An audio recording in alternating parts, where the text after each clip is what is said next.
So in the month of January, we have been looking at the patterns of Jesus, looking at some of the things that he did in his life that we might be able to look at and say, you know what, that's probably a pretty good idea for us to be doing as well.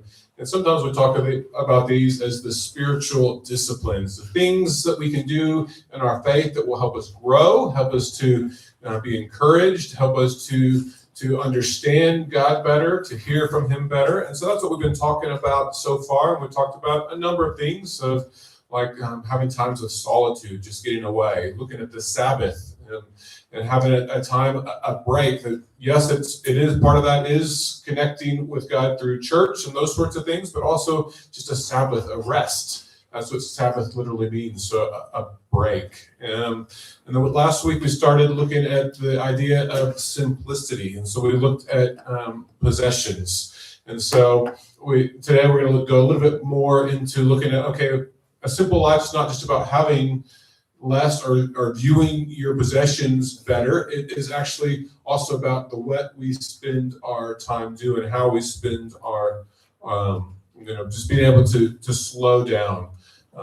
But this is the four things. We've had these on a number of weeks, but I'll just read over them very quickly. These are the spiritual disciplines, what they might do. They help us to go deeper in our walk with God, help us face life the way God intended, help us to hunger and thirst after God, and opens us up to God's help and influence in our lives. And many times I think God speaks to us, but we're too busy or have too many things going on that we're not actually able to hear or listen. And so it's not that he's quiet or silent, it's that we are too busy or we don't take the time needed to really understand what he's trying to say to us. And so that's where we have been going.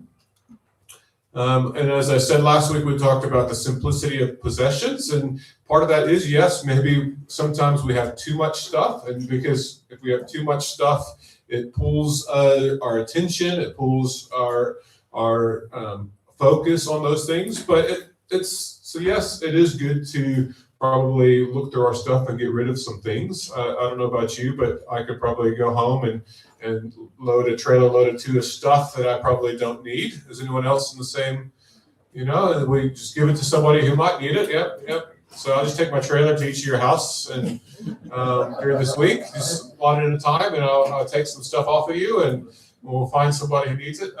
We all have those possessions, but it's more than just that, because possessions in themselves are not bad, and it's not wrong to be blessed and enjoy what God has given you, but it's more our attitude. How do we see those possessions? If we see them as that they're a gift from God, and we see them that we want to use them for God's glory, then the possessions themselves are not bad. And so I think that it takes those two things to yes, some things we probably should get rid of or give away to help somebody else.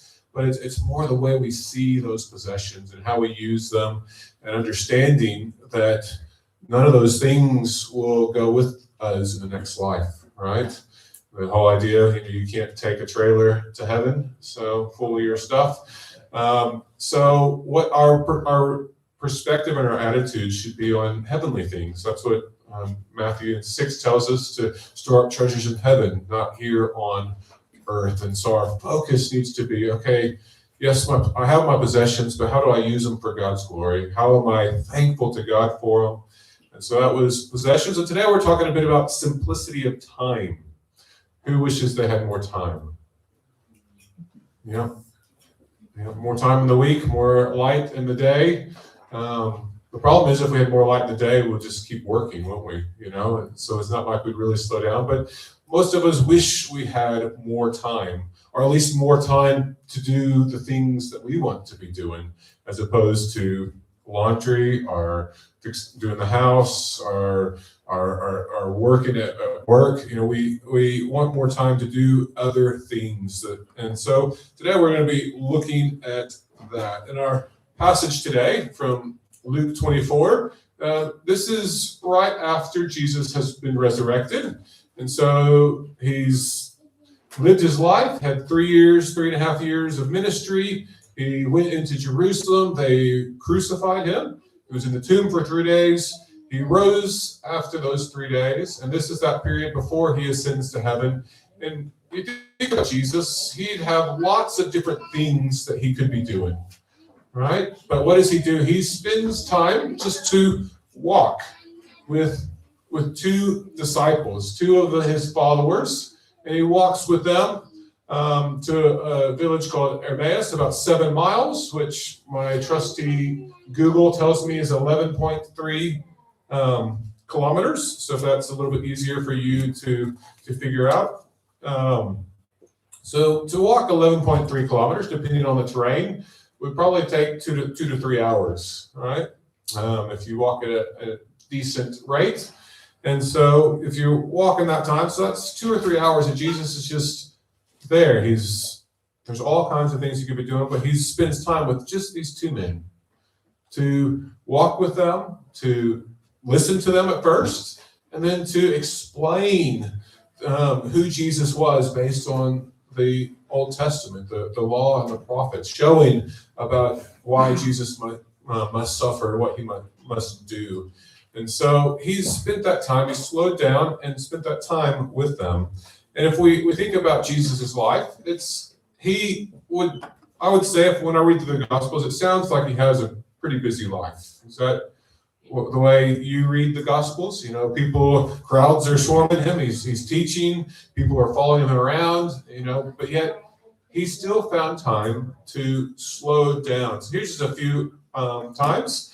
The Gospel, particularly in Luke's, multiple times says that Jesus often went away for prayer, for fasting, for solitude.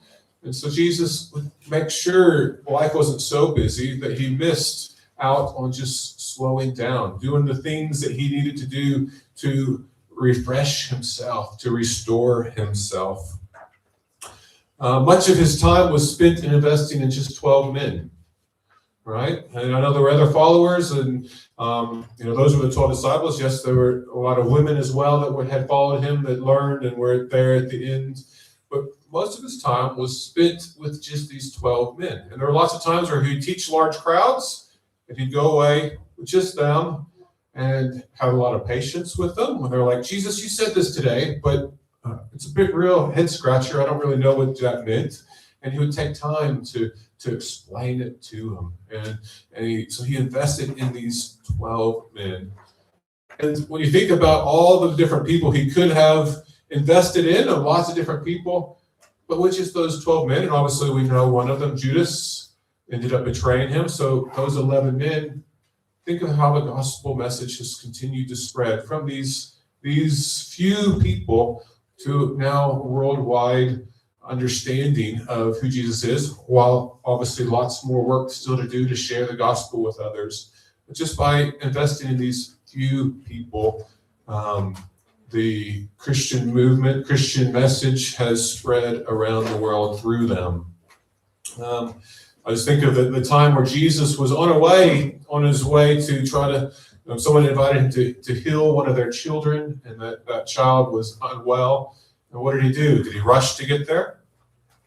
No, he stops. And in this story, there was a woman who just touched the hem of his cloak and behind him, and Jesus felt the power go out of him. And he could have been like, okay, glad she's healed, let's keep going. We've got somebody unwell.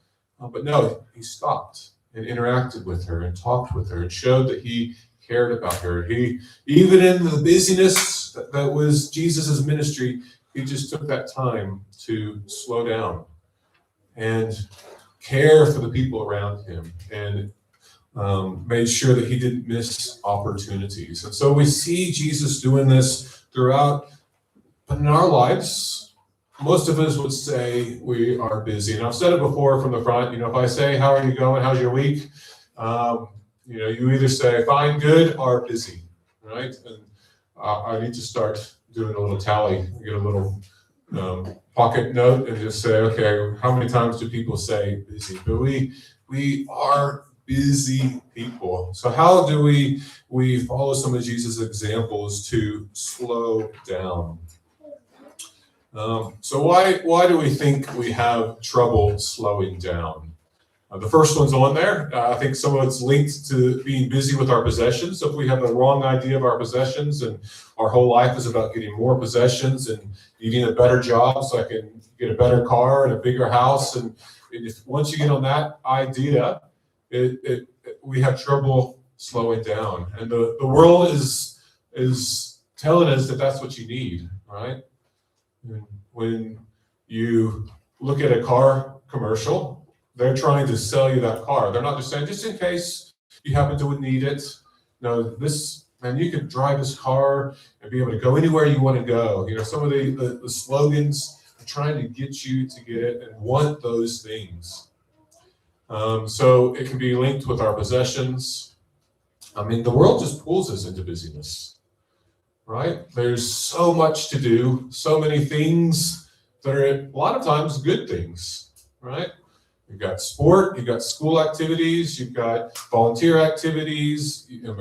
Sometimes you've got to do housework, right? You have to, if you've got kids, you do a lot of effort with the kids. If you're retired, there's all different kinds of things that you have to do, and our lives just get busy as a result of that. And so that pull on us is to fill our lives, to fill it up, just like none of us have a room in the house which is nothing in it, right? So if we have a room in the house, we fill it with something. It's the same thing with our time. We tend to just fill our time with things. And the idea of slowing down, that's for my holiday. I go on a holiday and slow down and then back into it, and we just get going with the busyness.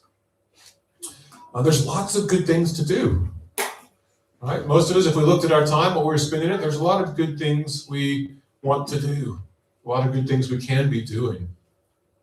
There's a lot of things we also probably waste our time on, right? Our devices, TV, not that we can't do those things, I think a little bit of those things are good, but we can have time and spend it on things that don't bring life, that don't bring true rest.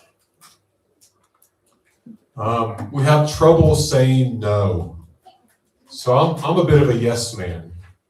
If you haven't ever noticed that about me, I'm a yes man. When someone asks, I tend to say yes. Anybody else like that?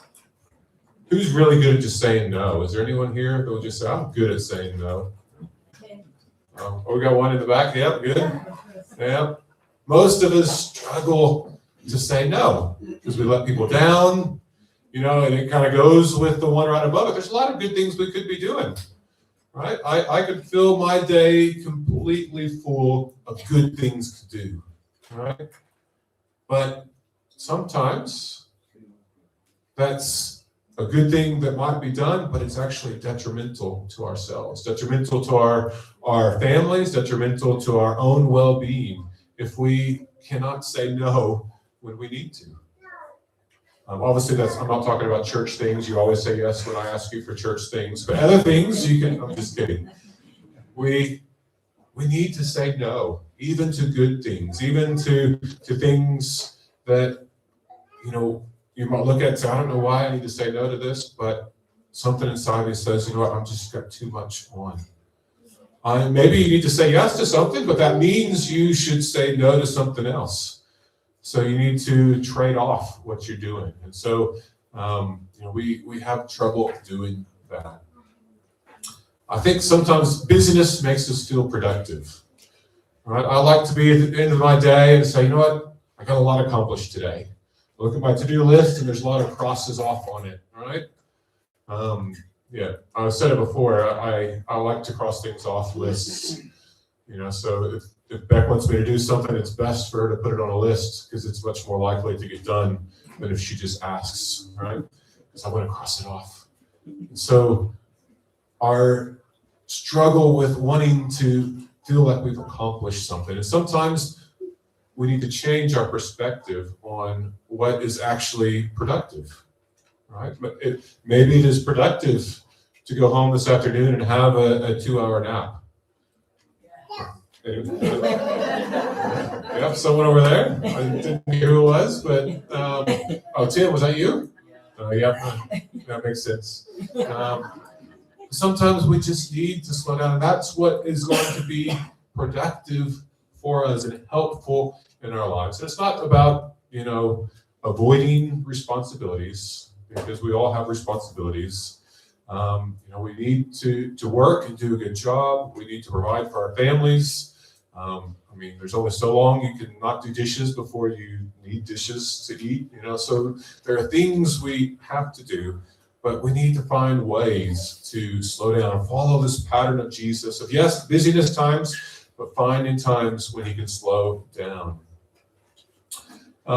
There's a composer, John Cage, and he saw this like rat race that everyone was on, and he made a composition.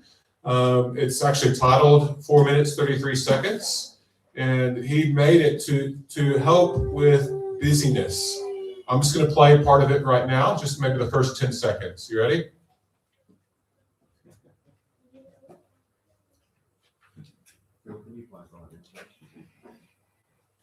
I haven't got the music. Yeah, okay. His composition was just silence. So that's something I'm not real musical, but I can probably write that. Have you heard of him at all, Phil? I know the word. Yeah.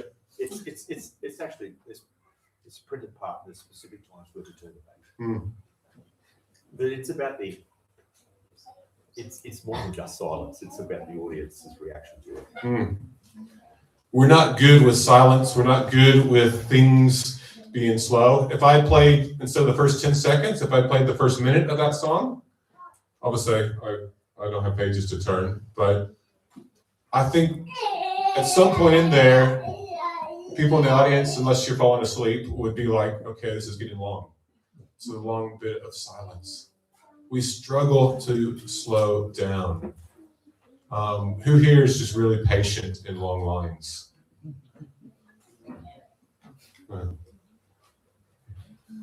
One of the books I mentioned previously, The Ruthless Elimination of Hurry, he talks about intentionally finding the longest checkout line and go into that one just to practice patience, practice slowing down. I'll let you guys try that one out. I'm not sure I'm keen. There's a country song that always comes to my mind when I think about hurry, and the title is "I'm in a hurry to get things done." And it goes, "I'm in a hurry to get things done. I rush and rush till life's no fun. All I really got to do is live and die, but I'm in a hurry and don't know why." Obviously, I think there's more about than just living and dying, but many people are in a hurry all the time, and they actually don't really know why. And we fill our lives with so much that we are hurried so much, like to sit down for 4 minutes, 33 seconds and just listen to silence is we start twiddling our thumbs and we want something to do, or can I get my phone out during this and look at it? We struggle just to slow down. And when we look at these patterns of Jesus and we look at the teachings in God's word, so many of the passage, so much of it is about what's good for us. We talked about Sabbath, having a day of rest. That's not, specifically what it is, the Sabbath isn't for God, it's for us. It's for us. We are made to need a break. And so by giving us that gift of Sabbath, having a break, it was for us. And having times away of solitude, that is for us. Having a life that is slowing down a bit, that's for us. So we can enjoy life more, so that we can have the time to listen and understand God better. Why slowing down is important. Well, if we slow down, we actually have more time to be available to do what God wants us to do. Whatever that looks like, whether that's to go next door to a friend and have a conversation and see how they're going, whether it's to pick up the phone and call somebody, whether it's to, pick up a Bible or a book and read it, whether it's to spend some time and pray. We have more available time if we would slow down a bit. I think about who here has ever been running a little bit late for somewhere, and you're driving and the traffic's bad, and you get behind that L later. which is now me because I've been teaching Elijah to drive, right? And you just want to get past them, and I'm going to be late, and we get so focused on that. And by zipping around or going fast, we get there, 20 seconds quicker, right? And we have that sense of busyness and hurry. We need to be slowing down. Why is slowing down? It's because I said easier, but it should just be, we should be relationally focused other than task focused. If we look at Jesus' life, it was all about who he saw, who he met, his interactions with them. It's not, we read through the Gospels, it's not about, okay, this was his schedule he kept. He did, 5 cities in 3 nights, or something like that. It was about his interactions, the people he taught, who he healed, who he saw. That was his focus. And by slowing down, it is easier for us to be relationally focused. Those key relationships within your family. Sometimes we're so busy that even sitting down to have a meal together is difficult. We are called to be, we are relational beings. Even the most extreme extrovert needs interactions and relationships and people. It brings us health. And so we should be more tasks still need to get done, and no, nothing wrong with that. And probably many of you are either working or have worked in jobs where there was a tight schedule, you needed to get things done. But our focus needs to recognize that people are important around us, and by slowing down, we are able to do it. Living a fast-paced life negatively affects our health and enjoyment of life. And so I did a bit of research on this, and site after site after site talks about mental health issues, about tiredness because you're not getting enough sleep, the anxiety, all these things that come by the busyness that we have. And we actually can get addicted to busyness because of the adrenaline that pumps when we're under the gun, and we get addicted to that dopamine dose that comes from being busy. And then throughout time, if that keeps coming, if we don't have times of rest, there's always going to be busy times. If you have kids, it's, the first, 8 years of their life, it's pretty busy. But we need times to slow down. And we need to let our bodies be refreshed, let our health be refreshed by having these times. It's more than just going on one holiday and coming back and getting back into it. It's about a lifestyle of how do I make changes? What do I say no to? Maybe work would let me work 4 days, and I could try to do 4 days of work and have a bit more time to do other things. There's all different kinds of things that might work to slow down, to care and work in a way that cares about our health as well. By slowing down, it can change our perspective, right? So if I get in my car and I drive down the main street of Blaney, 30 seconds, it's gone, right? There's not much there. But if I got out and I walked along the main street, what do you think?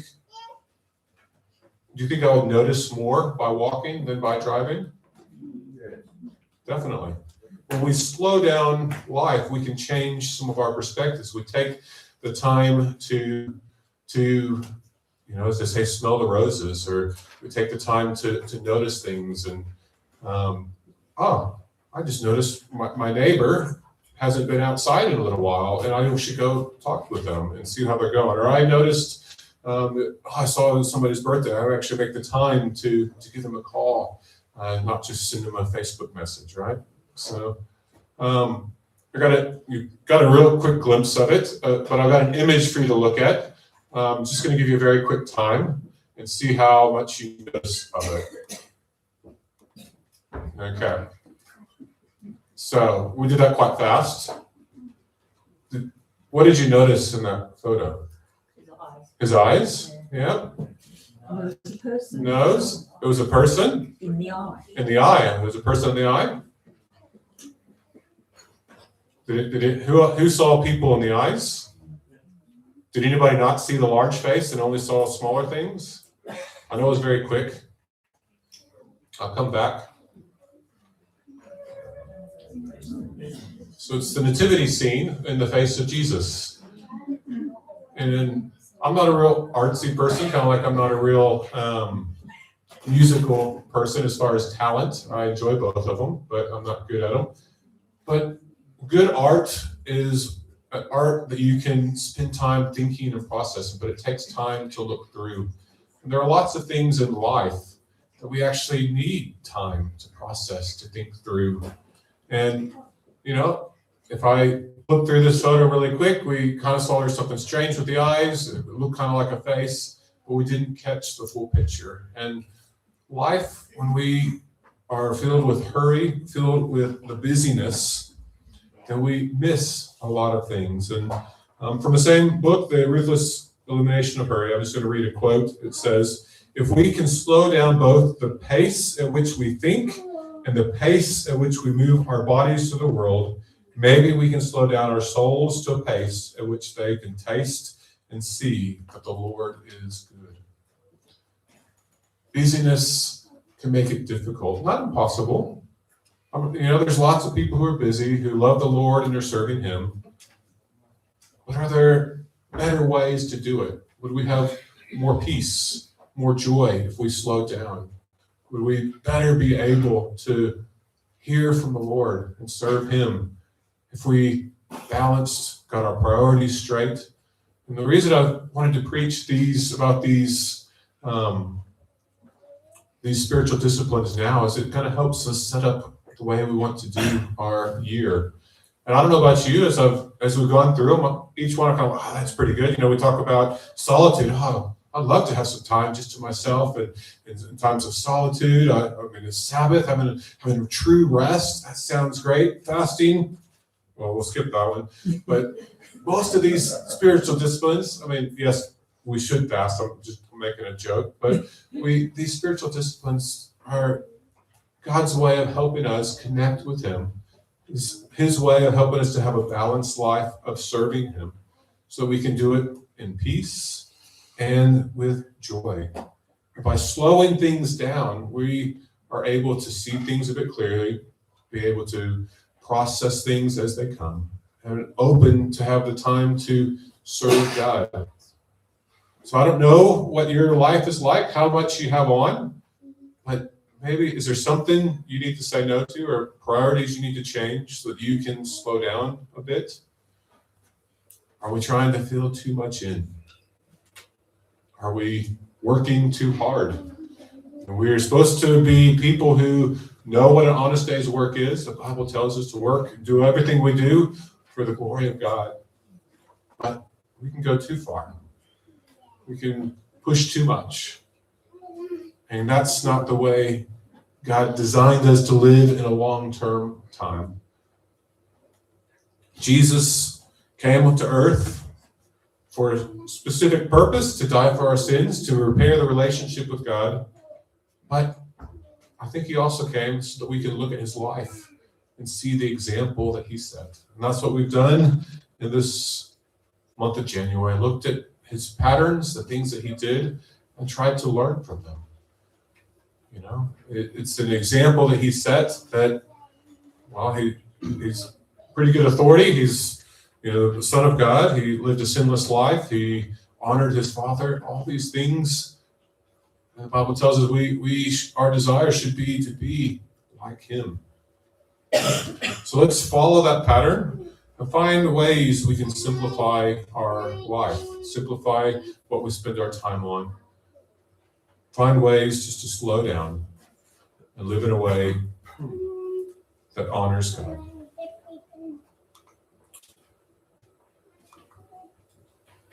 So these are just a few tips quickly. Practice some of the spiritual disciplines we have previously talked about. That's a good way of helping you slow down.